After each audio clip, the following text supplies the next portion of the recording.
So in this Google Docs tutorial, I will be showing you how to edit image brightness here on Google Docs.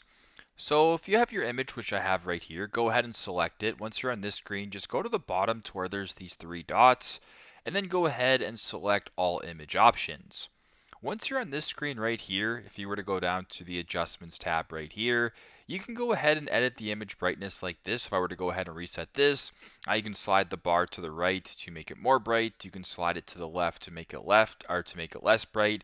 You can also just use this bar right here. You can go up, you can go down, or type in a custom number. So if you want it to be like 50, go ahead and type in 50 or 30 or minus 12, like whatever the case may be. If this looks good to you, go ahead and press out of it, and then you've increased or decreased or edited the image brightness this way. So that's how you guys can edit image brightness here on Google Docs. Thanks again for watching, and hope this helps.